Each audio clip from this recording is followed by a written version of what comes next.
जी, नमस्कार। मैं आदित्य सर स्वागत करता हूं आप सभी का एसबीएम क्लासेस के एक नए क्लास में। प्यारे बच्चों, आज के क्लास में हम लोग क्लास 8 हिस्ट्री का चैप्टर नंबर 1 प्रारंभिक कथन कैसे कब और कहाँ का सभी प्रश्न उत्तर देखेंगे। क्या करेंगे? सभी प्रश्न उत्तर को देखेंगे। देख लीजिए आप लोग का यहाँ से आप लोग का जो है बाबू प्रश्न उत्तर शुरू होता है। ठीक है, तो सबसे पहले आप लोग ये समझिए कि आप लोग का जो क्लास 8 हिस्ट्री का जो बुक है, यही बुक है हमारा आती हिस्ट्री का। ये सामाजिक विज्ञान के लिए है बाबू, इतिहास की पाठ्य पुस्तक। तो इसको आप लोग को क्या करेंगे, हम आपको पढ़ाएंगे। तो आप लोग रेडी हैं ना? चलिए बताइए। आइए अब हम लोग क्वेश्चन आंसर करना शुरू कर देते हैं। अगर आप लोग चैनल पर पहली बार आए तो सब्सक्राइब कर लीजिएगा, वीडियो को आप लोग क्या कर लीजिएगा, लाइक कर लीजिएगा। ठीक है, चलिए स्टार्ट करते हैं। फिर से याद करें, क्वेश्चन क्या कहता है, फिर से याद करें। बताइए, सही और गलत बताएं। सही और गलत बताना है। कॉमे कहता है जेम्स मिल ने भारतीय इतिहास को हिंदू, मुस्लिम, ईसाई 3 कालखंडों में बांट दिया था। तो ये बात क्या हो जाएगा बच्चों? गलत हो जाएगा। बात क्या है? गलत है ना बाबू? क्या है बाबू? बात आपका गलत है। बात क्या है बाबू? गलत है। तो यहाँ पर आप लोग लिख लीजिए गलत। ओके, चलिए दूसरा आपका ख्वाब में है कि सरकारी दस्तावेज से हमें ये समझने में मदद मिलती है कि आम लोग क्या सोचते हैं। नहीं बाबू, ये भी बात गलत है। सरकारी दस्तावेज जो होगा उससे हम लोग ये नहीं समझेंगे कि आम आदमी क्या सोचता है, ये बात नहीं पता लगती है। ठीक है, सरकारी दस्तावेज से। तो यहाँ पर भी आप लिख लीजिए गलत। ओके, गौ में देखिए आगे कहता है आपका कि अंग्रेजों को लगता था कि सही तरह शासन चलाने के लिए सर्वेक्षण महत्वपूर्ण होते हैं। तो ये बात बाबू आपका सही है। बात ये आपका क्या है? सही है। तो इस प्रकार आप लोगों ने सही गलत वाला जो भी प्रश्न था, सभी प्रश्नों को अच्छे तरीके से हल कर लिए। आगे देख लीजिए, आइए विचार करें का क्वेश्चन को अब हम लोग लेते हैं और इसको भी हम लोग क्या करते हैं, सॉल्व करने का प्रयास करते हैं। दूसरा क्वेश्चन आपका सेकंड नंबर का आता है, जेम्स मिल ने भारतीय इतिहास को जिस तरह कालखंडों में बांटा है उसमें क्या समस्या है। बताइए, जेम्स मिल साहब जो हैं, पता होगा जेम्स मिल, इनकी कौन सी पुस्तक थी और वो कब प्रकाशित हुई और जेम्स मिल कहाँ के रहने वाले थे, ये आप हमको नीचे कमेंट करके बताइए।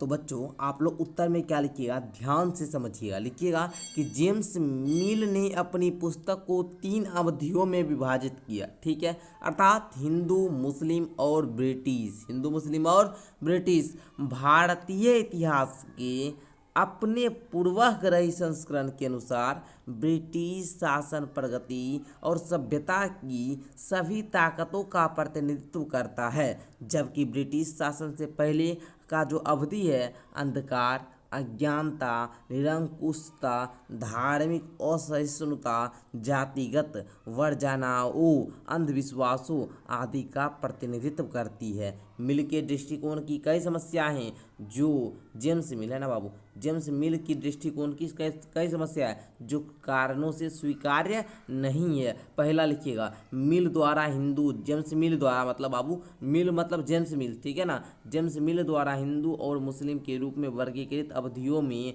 हिंदू धर्म और इस्लाम के अलावा कई प्रकार के विश्वास मौजूद थे। दूसरा, प्राचीन भारत में सभी शासक एक धर्म नहीं मानते थे। तीसरा और भी लिखिए, तीसरा एक और लिख लीजिए, यह वह देश है जहाँ से बौद्ध धर्म और जैन धर्म जैसे 2 अन्य धर्म विकसित हुए और दुनिया के अन्य हिस्सों में फैले, जबकि हिंदू धर्म भी क्या हुआ, अस्तित्व में था। तो प्यारे बच्चों, आप लोगों को क्वेश्चन नंबर 3 के उत्तर में मतलब क्वेश्चन नंबर 2 के उत्तर में बस इतना ही लिखना है और ये उत्तर प्यारे बच्चों बिल्कुल सटीक उत्तर है। इतना अगर आप लोग लिख के जाएंगे तो आपको प्यारे बच्चों पूरा में पूरा नंबर मिलेगा।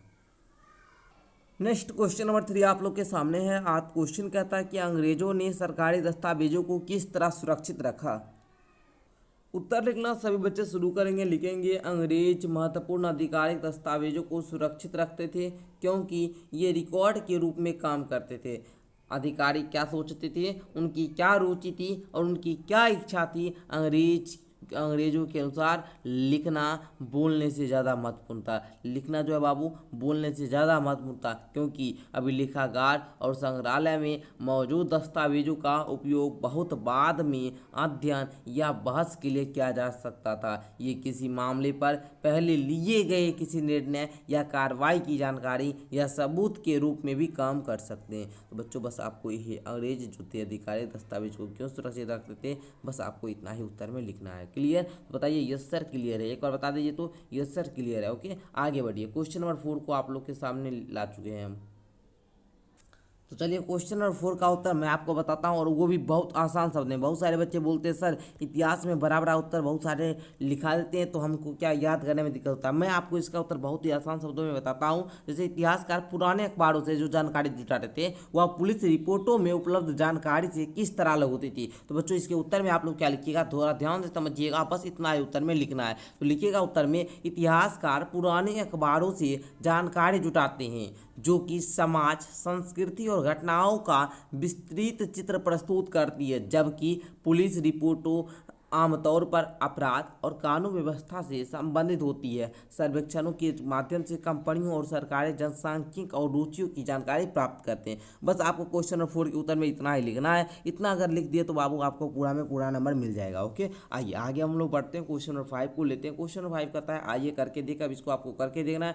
क्या आप आज की दुनिया में कुछ सर्वेक्षणों का उदाहरण दे सकते हैं? सोच कर देखिए, खिलौना बनाने वाली कंपनियों को यह पता कैसे चलता है कि बच्चे किन चीज़ों को ज़्यादा पसंद करते हैं, या सरकार को यह कैसे पता चलेगा कि स्कूल में बच्चों की संख्या कितनी है? इतिहासकार ऐसे सर्वेक्षणों से क्या हासिल कर सकते हैं, बताइए आप लोग। तो चलिए बच्चों, इसके उत्तर में हम आपको बताते हैं, ठीक है। इसके आंसर में आपको क्या लिखना है, सबसे पहले आप लोग लिखिए यहाँ पर, सर्वेक्षण सरकार और निजी कंपनी द्वारा किए जाते हैं, ठीक है। ये सर्वेक्षण को निष्कर्ष कैसे निकालते हैं, तो ये इसका जो निष्कर्ष होता है वो सर्वेक्षण सरकार और निजी कंपनियों द्वारा किए जाते हैं। पहला पॉइंट देकर लिखिएगा, जनसांख्यिक परिवर्तन, रोजगार, आय, रुचि और रुचि संपत्ति जो है आदि पर किया जाता है। दूसरा, मैनुअल रूप से प्रौद्योगिकी का उपयोग से। तीसरा लिखिएगा, घर, स्कूल, संस्थान, मॉल आदि जैसे विभिन्न स्थानों पर इतिहासकारों को प्राथमिकताओं, जीवन शैली, जनसांख्यिकी परिवर्तन, राजनीतिक, सामाजिक, आर्थिक जीवन आदि के बारे में जानकारी मिल सकती है। बस प्यारे बच्चों, आपको इतना ही लिखना है। तो आई होप कि आपको ये क्वेश्चन का आंसर भी अच्छे तरीके से समझ में आ गया होगा। क्वेश्चन नंबर 4 का भी उत्तर मैंने अच्छे तरीके से आपको समझा दिया। क्वेश्चन नंबर 3 का भी उत्तर मैंने अच्छे तरीके से समझा दिया। अच्छा, क्वेश्चन नंबर 2 जो था इसको भी आप लोग समझ लिए, और क्वेश्चन नंबर 1 जो बाबू आपका था सही गलत वाला, ये भी आप लोग समझ लिए, ठीक है।